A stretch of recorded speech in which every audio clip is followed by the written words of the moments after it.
दिशा भ्रमित करते हैं। दरबार का काम आपको दिशा, सही दिशा में ले जाए। इसलिए दरबार ने कुछ चीज़ें तय की हैं, उनको आपको ध्यान से सुनना है हमेशा के लिए। दरबार वहाँ से चलेगा।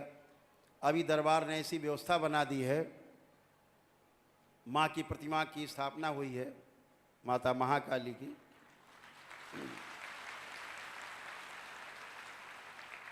ये पुत्र भी उन्हीं के साथ है।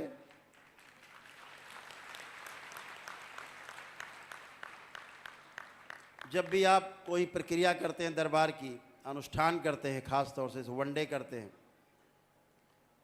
लोग बैठे रहते हैं जब तक हम नहीं आते, स्क्रीन पे मिलते नहीं। कहते हैं गुरुदेव अभी वहाँ बैठे थे तब तक कष्ट था, अब आपसे मिल रहे हैं तो कष्ट अब नहीं है। अब कोई प्रक्रिया करके जाएगा दरबार की और सिर्फ वहाँ माँ के दर्शन करेगा, अंत में सेवकों के साथ बैठ करके, वहीं सारे आपके कष्ट, सारे रोग जो 400 प्रकार के, वहीं समाप्त हो जाएंगे।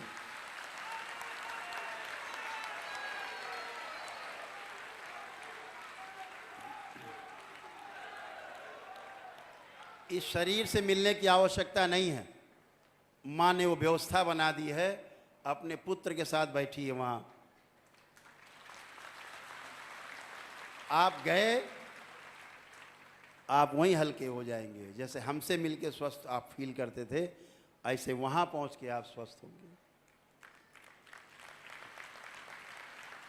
तो हमसे मिलने की आपकी बाध्यता समाप्त हो गई कि गुरुजी से मिलना ही जरूर है। ये दरबार ने एक व्यवस्था बनाई है, जहाँ आप सामने गए, आंख बंद करके अपनी बात बोली, गया, नष्ट। सब लोग प्रयोग करना, सारे प्रयोग करना बारी बारी, सब चला जाएगा, बचेगा ही नहीं। ऐसी व्यवस्था बनी हुई है।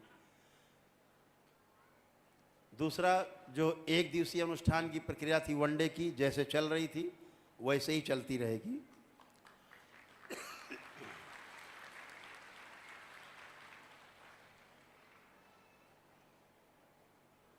जो 9 हवन की प्रक्रिया थी,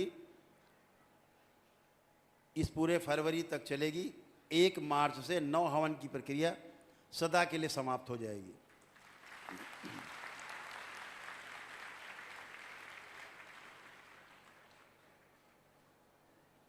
और जो HOD खोल रखे थे दरबार ने, जो 9 हवन की प्रक्रिया से जाते थे एक दिवसीय अनुष्ठान में, तो उनको पूरी छूट मिल जाती थी, करीब 60-61 हज़ार रुपये की।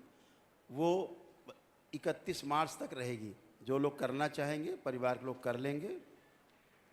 लेकिन ये छूट जो थी, जैसे किसी ने वनडे कर लिया है, उसमें से पति पत्नी ने मान लीजिए किया परिवार के लिए, तो पत्नी चाहे तो अपने मायके पक्ष के लिए अगर करना चाहेगी तो ये छूट उसको सदैव मिलती रहेगी, अगर वनडे कर चुके हैं। महिलाओं को उनके मायके पक्ष के पितरों की मुक्ति के लिए ये छूट हमेशा मिलती रहेगी वनडे में, हमेशा। कोई दूसरा वनडा करना चाहे, तीसरा वनडे करना चाहे, वो सब कर सकते हैं, वो प्रक्रिया में रहेंगे। लेकिन 9 हवन की प्रक्रिया को इस फरवरी महीने के लास्ट में हमेशा के लिए बंद कर दिया जाएगा। इसी प्रकार से जो अमावस्या का कार्यक्रम होता है, बहुत लोगों को कष्ट झेलने पड़ते हैं। एक तो लोग कष्ट में होते हैं, घर से लाने में परिवार के साथ आते हैं, 10 हज़ार रुपये खर्च हो जाते हैं, वहाँ से लाना सबको, फिर यहाँ रहना, खाना पीना, रास्ते का समस्या आने जाने की, उतना समय नष्ट होना, छुट्टी लेना, किसी को कोई काम है, किसी को कोई कार्य है, तो वो ना हो। तो दरबार यहाँ हवन तो होगा हर अमावस्या को, लेकिन जो अमावस्या का जो उत्सव होता था वो नहीं होगा। उसकी जगह पर दरबार ने एक किट बना दी है, अमावस्या हवन की किट है। वो अभी आपको दरबार के सेवक दिखाएंगे शाम को, वो ले लेंगे ज़रूर। और अपने घर पर ही अमावस्या के दिन जब दरबार यहाँ ब्राह्मण हवन करेंगे, तो आप घर में अपनी वो किट खोल करके अपने घर में ही हवन करेंगे, तो अमावस्या का आपका हवन पूरा माना जाएगा, आपकी उपस्थिति मानी जाएगी। तो आपको भाग भाग के नहीं आना पड़ेगा। ये ध्यान रखें, वो अमावस्या की अपनी हवन की किट जरूर अपने साथ ले जाएंगे, अमावस्या आपके घर करेंगे। दूसरा, जो लोग कुछ लिखा है देख के ही बोल दे, रह जाएगा।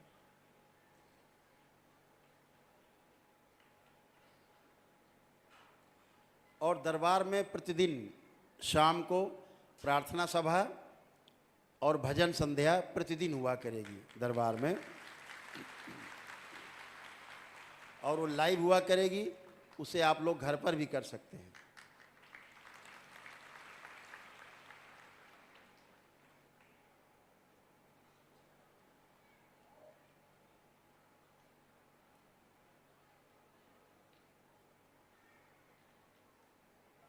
और जो लोग रिपीट मिलते हैं, कभी प्रक्रिया कर ली है, घर परिवार में किसी को समस्या है कि मिलना है दोबारा, तो वो शुक्र शनि इतवार को मिल सकते हैं, तो उनका समय ज़्यादा बर्बाद नहीं होगा। वो शुक्र शनिवार में इतवार में 3 दिन में मुलाकात कर सकते हैं दरबार से। और प्रत्येक 15 दिन में लाइव आकर के भजन संध्या और प्रवचन जो भी होंगे वो हम दरबार में होंगे, वो लाइव होंगे, हमारे साथ होंगे। वो घर परिवार में आप रह करके देख करके इसको कर सकते हैं। और प्रत्येक 15 दिन के अंदर ही जो है रुद्राभिषेक और माँ महाकाली का जो अभिषेक होता है दरबार में, वो मेरे द्वारा जो किया जाएगा लाइव, वो अपने घर पर आप बैठ करके उसको आनंद ले सकते हैं उसका। इसी प्रकार से ध्यान साधना के कार्यक्रम जो हैं वो भी 15-15 दिन पे लाइव हमारे द्वारा किए जाएंगे। पहले से आपको पता रहेगा, उसमें आप लोग अपने घर पर ही ध्यान साधना आदि के कार्यक्रम घर पर ही कर सकते हैं। अभी 8 तारीख को पटना में कार्यक्रम है, पटना में सम्मेलन है दरबार का। तो इसी प्रकार हर प्रदेश में अलग अलग जगह आयोजित होगा। संकल्प जैसे होते थे मंगल शनिवार को, वैसे ही होते रहेंगे।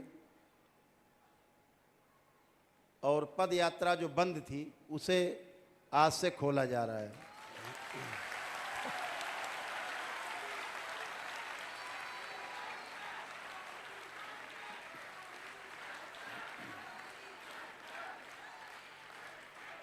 उसके लिए कुछ छोटे छोटे नियम है, दरबार के सेवक आपको बाद में उसको ब्रीफ करेंगे आपको।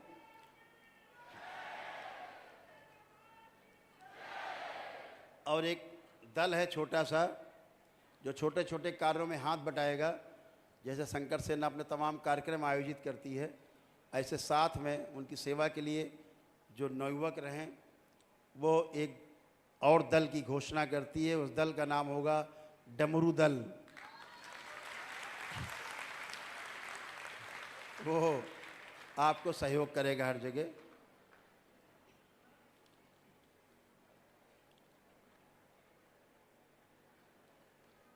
बाकी जो तमाम घोषणाएं पहले भी की जा चुकी हैं दरबार के द्वारा, एक कुछ मुख्य चीज़ है जो आपसे कहनी है कि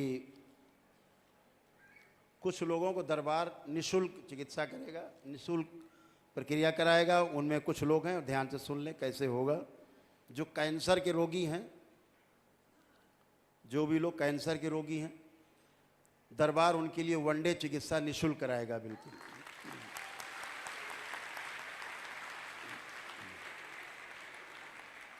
और जो बच्चे हैं 14 वर्ष की उम्र तक के, उन्हें कोई असाध्य रोग है, उनकी चिकित्सा भी दरबार बिल्कुल निःशुल्क करेगा।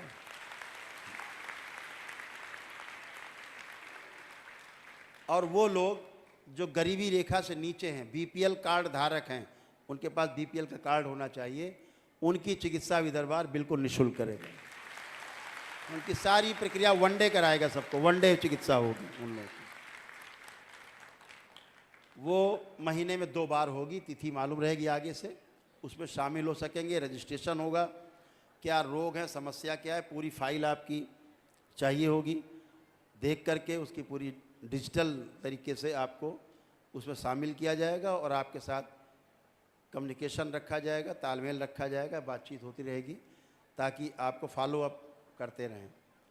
तो उसमें नियम हैं कुछ, उनको करके आपको करना है। वो सिंपल तरीके से उन्हें कर सकेंगे।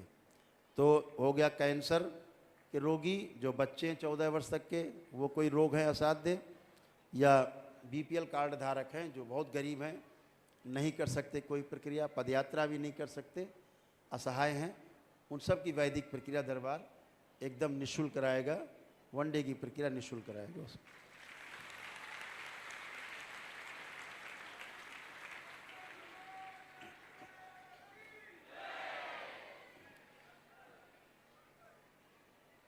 अब एक घोषणा है छोटी सी जो बहुत दिन से बहुप्रतीक्षित थी।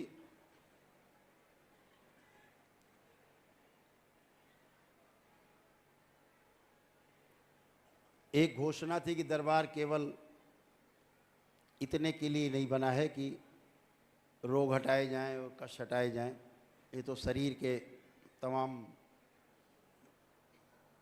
रहते ही हैं, आते जाते हैं। दरबार की एक बहुप्रतीक्षित घोषणा थी कि दरबार का उदय किस लिए हुआ, दरबार का जन्म किस लिए हुआ।